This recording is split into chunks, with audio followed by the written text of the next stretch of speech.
La prière, c'est la position la plus humble d'un chrétien. Chrétien, humilité, c'est pas quand tu ne parles pas.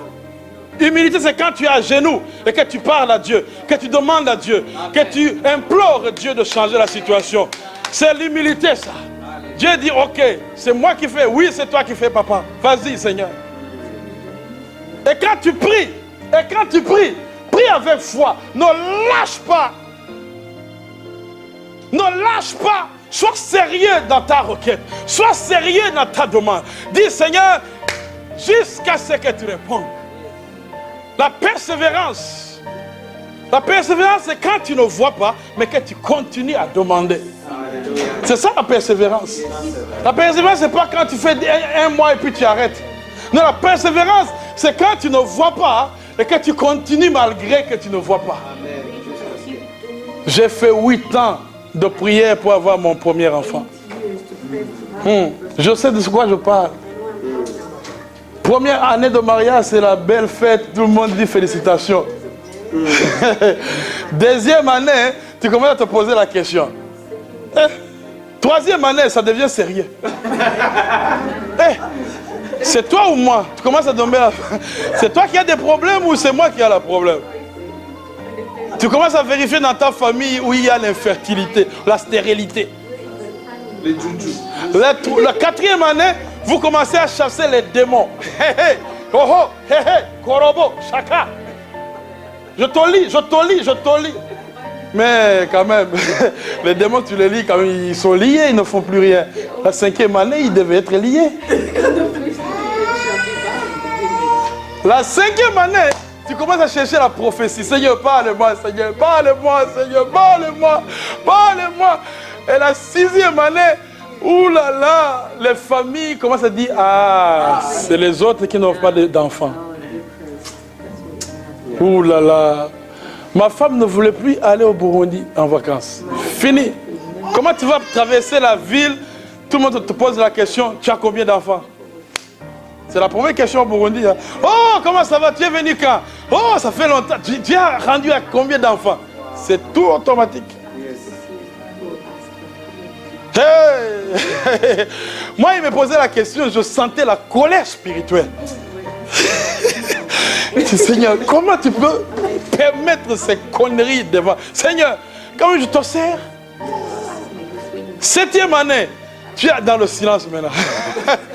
Tu es dans le silence. Tu te poses des questions, mais tu dis, c'est vrai, je ne veux pas avoir d'enfant, Seigneur. Ça veut dire que je vais rester comme ça. Tu commences à voir. Moi, ma huitième année, il y a une femme qui est venue. Non, la cinquième année, il y a une femme qui est venue, elle a dit qu'elle a fait 15 ans. J'ai lié cette parole-là. J'ai dit non, pas question, pas 15 ans. Je ne veux pas attendre 15 ans. Seigneur, non, non. Et la huitième année, laisse-moi vous dire qu'est-ce qui est arrivé à la huitième année. Est-ce que vous voulez savoir qu'est-ce qui est arrivé? Huitième année, alléluia. Dieu ne change pas. Quand tu tiens ferme dans la prière, Dieu répond toujours. Alors que nous avons récolté beaucoup d'argent, autour de 15 000 $, pour faire l'infertilisation artificielle, ce qu'on appelle in vitro. C'est-à-dire, les médecins vous aident à avoir l'enfant. On était rendu à la... J'ai dit, ok, allons-y, c'est pas grave. Dieu peut utiliser la médecine. 15 000 $, 15 000 $, my God. Pour un enfant. Et des fois, on entendait des gens qui ont essayé, que ça n'a pas marché. 15 000 partis comme ça. Je dis, Seigneur, ne fais pas ça. 15 000 $. Ouh, regarde ça. Est-ce que je peux dire ça? Amen. Regarde. Une semaine avant d'aller chez le médecin, à Montréal, à la clinique OVO. Aïe, les médecins étaient prêts à recevoir les 15 000 $. Une clinique privée, le gouvernement ne paye pas. Tu te débrouilles. Si ça marche, c'est ton affaire. Ils sont là, ils attendent l'argent.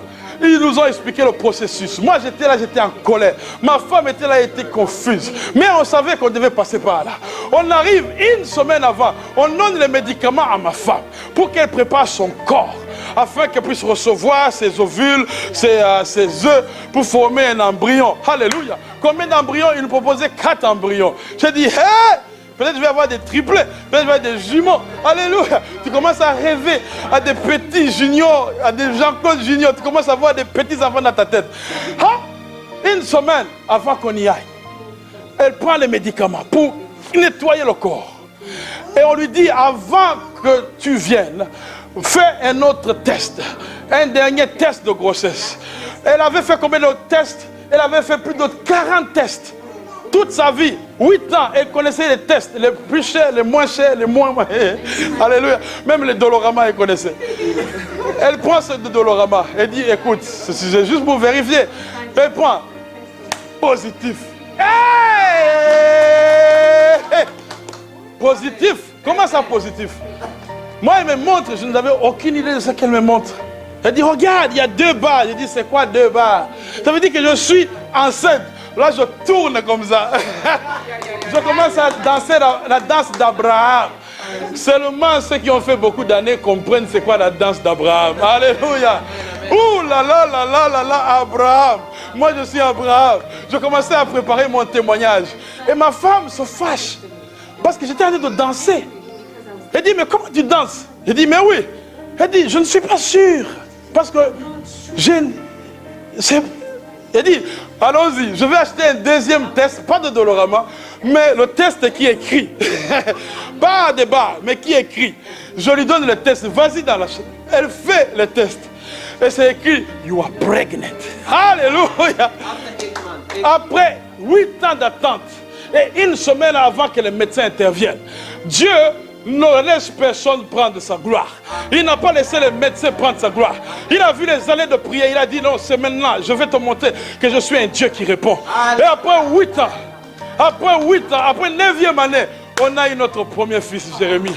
Après 10 ans, on a eu notre deuxième fils, Joshua. Et après 15 ans, on a eu notre 3e garçon, Joël. Est-ce que Dieu n'est pas bon? Alléluia. Dieu y répond. Dieu y répond. Dieu y répond. Les gens qui pensent que Dieu ne répond pas, c'est parce qu'ils arrêtent pendant les chemins. La puissance. Power. Power. Quand tu mets la puissance dans la prière, les choses changent. On dit que la prière fervente du juste a une grande efficacité. Amen. Sois efficace. Mets de puissance. Ne lâche pas. Mets la foi. Oh là là là là là là.